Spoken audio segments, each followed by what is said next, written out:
Les mauvais amis de mon épouse lui ont dit de partir pendant une semaine pour m'être donné une leçon, alors j'ai appelé le. Bonjour à tous, bienvenue. Merci de nous rejoindre aujourd'hui. Nous avons une toute nouvelle histoire à partager avec vous. Alors, commençons. Je m'appelle Patrick. Quand les amis de ma femme lui ont dit de quitter la maison pendant une semaine juste pour me donner une leçon, j'ai fait la dernière chose à laquelle elle s'attendait. J'avais vu l'influence de ses amis sur elle depuis un certain temps, et je l'avais prévenue du genre de conseils qu'elle donnait et du fait qu'il ne semblait jamais apporter quoi que ce soit de bon dans notre mariage. Mais elle n'a pas écouté. Alors, quand elles l'ont convaincue de faire ses valises et de quitter notre maison juste pour me punir, je n'ai pas réagi comme elles le pensaient toutes. J'ai juste fait la seule chose qu'elles n'avaient pas vu venir. Quand je repense à la façon dont tout a commencé, le début était paisible. Maria et moi étions mariés depuis 7 ans, mais notre histoire a vraiment commencé bien avant cela. Nous sommes sortis ensemble pendant 3 ans avant de nous marier, et pendant la majeure partie de ce temps, nous étions dans une relation à distance. Nous nous rendions visite quand nous le pouvions, nous appelions tous les soirs et nous envoyions des SMS tout au long de la journée. Honnêtement, nous nous disputions rarement. Cette distance ne nous a pas vraiment mis à l'épreuve comme les gens disent que ça le fait d'habitude. En fait, cela a rendu l'anticipation d'être ensemble plus excitante. Nous pensions que si nous pouvions survivre à la distance, nous pouvions survivre à n'importe quoi. Mais ce que nous n'avions pas réalisé à l'époque, c'est que l'amour, aussi fort soit-il, ne vous prépare pas aux réalités quotidiennes de la vie avec une autre personne. Après le mariage, tout a changé soudainement. Nous avons emménagé ensemble pour la première fois. Soudain, nous partagions le même lit, la même salle de bain, la même cuisine tous les jours. J'avais vécu seul pendant des années avant de nous marier. J'étais habitué à mon propre rythme, à mon propre espace, et soudain, je devais tenir compte de quelqu'un d'autre dans chaque petite chose. Ce n'était pas mal. Cela a juste pris du temps. S'adapter à la présence constante de quelqu'un, toujours impliqué dans vos routines personnelles, demande un changement mental. Pourtant, je l'ai accueillie et aimée. Je croyais qu'elle m'aimait aussi. Cette affection et cette connexion mutuelle étaient notre fondation. Elle a fait l'effort de déménager dans ma ville après le mariage pour que nous puissions commencer notre vie ensemble ici. Ce déménagement a signifié un nouveau départ pour elle à bien des égards. Nous passions les soirées à chercher des offres d'emploi ensemble. Je lui envoyais des liens, elle postulait, et après quelques semaines, elle a décroché un poste de représentante du service client dans une banque. Elle était excitée à ce sujet. Elle s'est rapidement installée dans son nouveau rôle et, comme tout le monde, elle a commencé à se faire des amis au travail. Je voulais qu'elle construise sa propre communauté ici, qu'elle ait sa propre vie au-delà du simple fait d'être ma femme. C'était l'atmosphère dans notre mariage à l'époque, solidaire, aimant et plein d'espoir. Quand nous nous sommes mariés, nous étions tous les deux d'accord pour dire qu'il n'était pas nécessaire de se précipiter pour avoir des enfants. Ce n'était pas une conversation difficile à l'époque car nous étions tous les deux ambitieux et voulions construire des carrières solides avant d'avoir des enfants. Nous nous sommes dit, donnons-nous quelques années, économisons de l'argent, évoluons dans nos domaines respectifs et profitons de la liberté tant que nous l'avons. Et pendant un certain temps, cela a réellement fonctionné. Maria a prospéré dans son travail. En quelques années, elle a été promue à la tête de toute l'unité du service client de sa succursale bancaire. Pour fêter ça, j'ai réservé une table dans son restaurant préféré. Nous avons commandé un repas complet. À un moment donné, entre le plat principal et le dessert, j'ai abordé un sujet. Je pense que nous sommes dans une bonne situation maintenant. Il est peut-être temps que nous commencions à penser à avoir un enfant, ai-je dit. Elle a souri. Puis elle a changé de sujet, disant que nous devrions simplement profiter de la soirée et nous concentrer sur sa promotion. Je n'ai pas insisté. C'était son moment, et je ne voulais pas le gâcher. Mais ce que je pensais être une déviation ponctuelle s'est rapidement transformé en un schéma.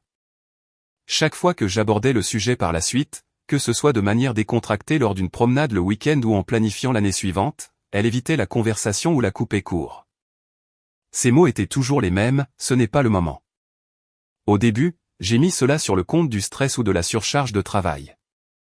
Mais au fil des mois et alors que son ton devenait plus sec chaque fois que le sujet revenait, j'ai commencé à me sentir mal à l'aise. Ce n'était plus seulement un report, cela ressemblait à une résistance. Je ne le savais pas à l'époque, mais c'était la première véritable fissure dans les fondations de notre mariage. Un mardi, j'avais terminé le travail plus tôt que d'habitude. Je n'ai pas dit à Maria que je rentrais tôt, mais au moment où j'ai franchi la porte d'entrée, je n'avais aucune idée que j'étais tombé sur quelque chose que je n'étais pas censé voir. Ma femme était assise dans le salon avec ses amis. Je n'en reconnaissais pas une, mais l'autre était venue 1 ou 2 fois auparavant. Elle semblait s'amuser. J'ai dit un bonjour poli et elles m'ont salué. J'ai pensé que je les laisserais profiter de leur moment, alors je suis allé directement à la chambre. Je ne cherchais pas à écouter aux portes, mais les murs de cette maison ne sont pas épais et elles ne chuchotaient pas. Au début, j'ai essayé de ne pas y prêter attention, mais l'une d'elles se vantait d'avoir enfin bloqué son 2e ex-mari. Elle n'arrêtait pas de répéter que le mariage était une arnaque et qu'elle se sentait libre maintenant. L'autre a dit nonchalamment qu'elle voyait toujours un homme qui, de son propre aveu, était très marié. Elle a ri en disant que sa femme le savait mais ne pouvait rien y faire. Puis elle a qualifié la situation de signe de l'univers qu'elle était destinée à la voir. Je me suis assis et j'ai écouté avec incrédulité. Je ne pouvais pas croire que c'étaient les femmes avec lesquelles ma femme choisissait de passer son temps. Les conversations étaient remplies d'amertume, d'un sentiment de droit et d'une étrange fierté à détruire les relations. Ce n'étaient pas des discussions de filles. Ce n'était pas un défouloir. C'était du poison. Et elles le servaient comme une blague. Quand elles sont finalement parties quelques heures plus tard, j'ai attendu un peu avant d'en parler. J'ai approché Maria calmement et lui ai dit que j'étais mal à l'aise avec le genre de choses que j'avais entendues. J'ai expliqué que je ne pensais pas que les personnes qui se vantent de mariage raté ou qui sortent avec des hommes mariés étaient le genre de voix dont on devrait prendre des conseils en matière de relations. Au lieu d'écouter, elle s'est immédiatement énervée, m'a dit que je l'espionnais, que je manquais de limites et que je n'avais pas le droit de juger ses amis. J'étais stupéfait. La conversation s'est rapidement terminée. Elle a refusé d'entendre tout ce que j'avais à dire et a insisté, agissant comme si je n'avais pas le droit de remettre en question les personnes qu'elle fréquentait. C'est à ce moment-là que j'ai su que ses amis l'influençaient déjà, et elle ne pouvait pas le voir. Après cette confrontation au sujet de ses amis, j'ai vu ma femme se transformer lentement en quelqu'un que je ne reconnaissais pas. Chaque fois qu'elle revenait de passer du temps avec ses amis, j'avais l'impression qu'elle ramenait des morceaux de leur amertume dans notre maison. Elle s'asseyait tranquillement au début, attendant presque que quelque chose aille mal. Puis, de nulle part, elle m'accusait de tout et de n'importe quoi. À un moment donné, elle a prétendu que je ne la dirigeais pas comme un vrai homme devrait le faire. C'étaient des choses qu'elle n'avait jamais dites auparavant, qu'elle n'avait même jamais laissé entendre.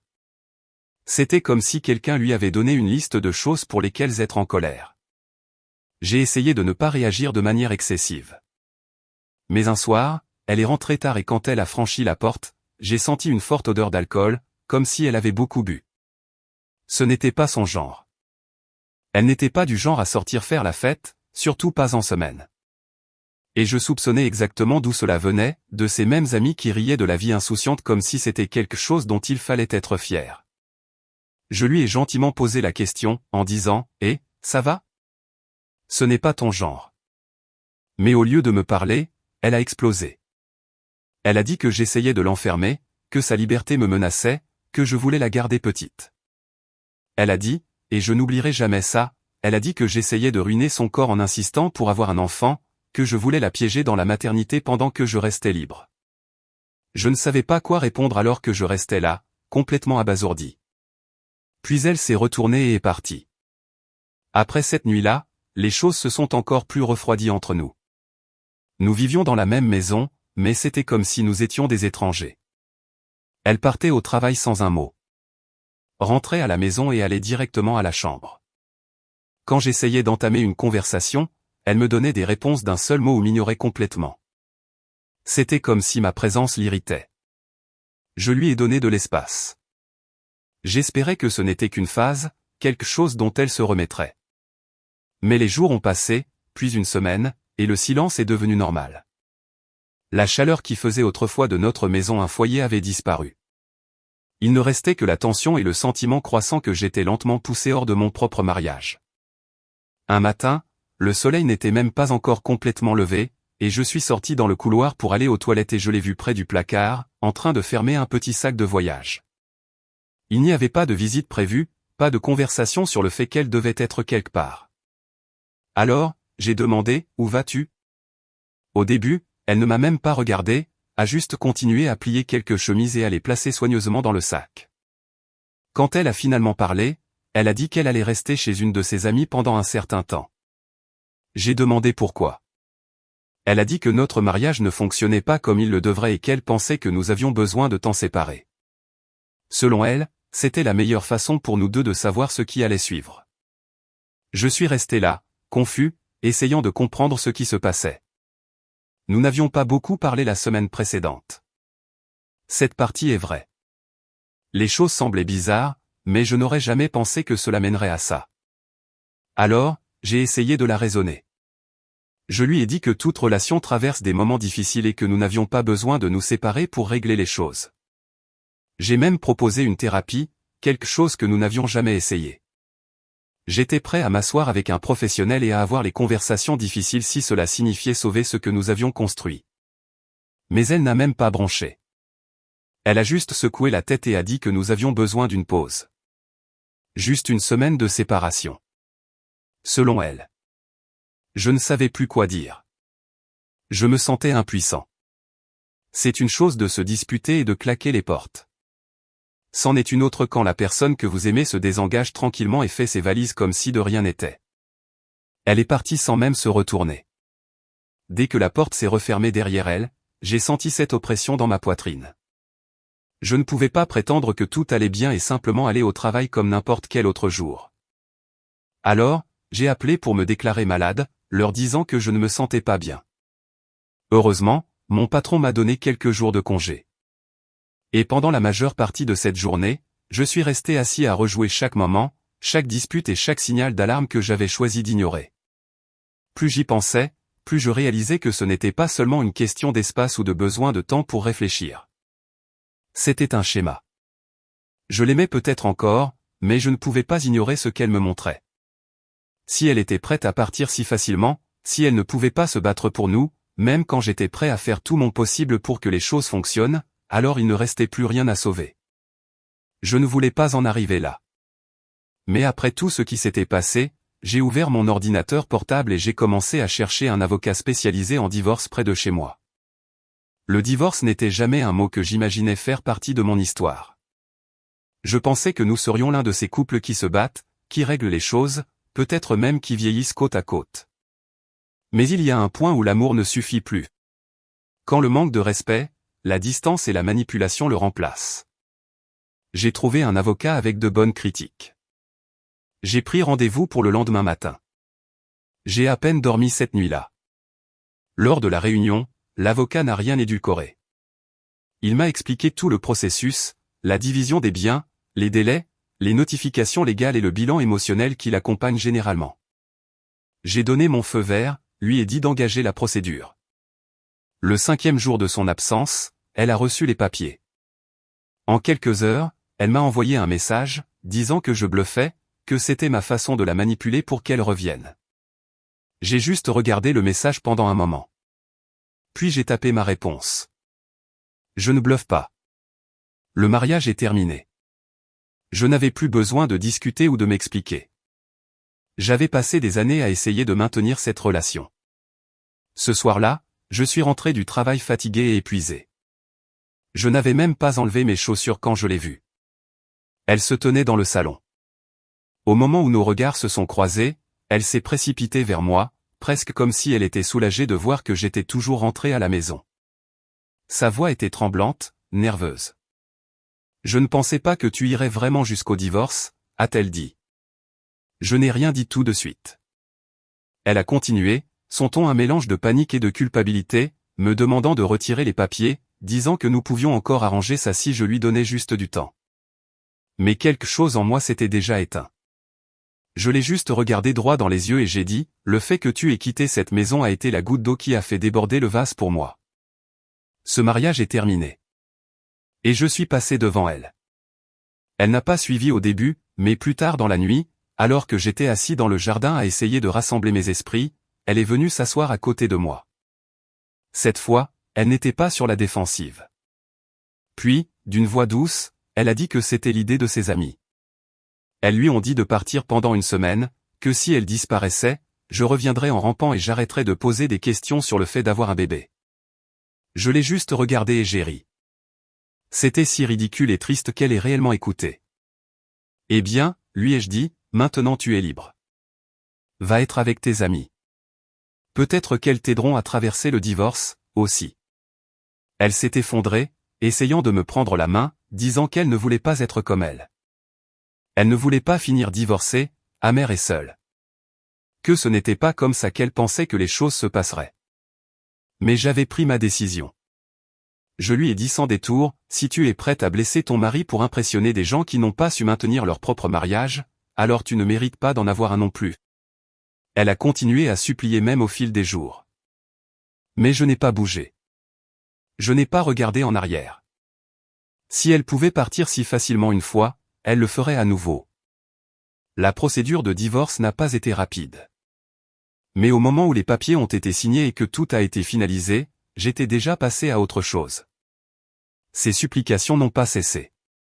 Elle a envoyé des messages, appelé à des heures indues et s'est même présentée sans prévenir à quelques reprises. Elle voulait que j'annule ce que j'avais déjà accepté, que ce mariage ne pouvait pas être sauvé. Mais je suis resté ferme, non pas parce que je la détestais, mais parce que j'ai finalement compris qu'aimer quelqu'un ne signifie pas tolérer un manque de respect répété, surtout quand il ne voit rien de mal à cela. Finalement, le tribunal a officialisé la chose. Le mariage a été dissous. Tout ce que nous partagions a été divisé. Je ne vais pas m'asseoir ici et prétendre que je suis heureux de la façon dont les choses se sont terminées. Ce n'est pas comme ça que j'imaginais l'histoire de mon mariage. Personne ne se marie en pensant qu'un jour cette personne partira parce que ses amis lui ont dit de le faire. Ça a fait mal, mais parfois se sentir soulagé est mieux que la tristesse. Je n'ai pas à m'inquiéter de rentrer à la maison dans le silence, face à des remarques passives-agressives ou à une femme qui laisse les autres penser pour elle. Je n'ai pas à me réveiller en me demandant quelle version d'elle j'aurai ce jour-là, la partenaire chaleureuse dont je suis tombé amoureux ou l'étrangère que ses amis l'ont entraînée à devenir. Si vous écoutez ceci et que vous avez vécu quelque chose de similaire ou que vous êtes en plein dedans, laissez-moi vous dire ceci, vous n'êtes pas fou. Vous n'en demandez pas trop. Une relation devrait être entre deux personnes. Pas 3, pas 4, pas un panel de soi-disant amis qui se réjouissent de l'échec de votre relation simplement parce qu'ils ont échoué dans la leur. Un conjoint qui laisse des étrangers empoisonner son foyer ne mérite pas la confiance et la loyauté qui accompagnent le mariage. Et quand quelqu'un choisit une compagnie toxique plutôt que l'engagement, croyez-le et protégez votre paix. Merci d'avoir regardé.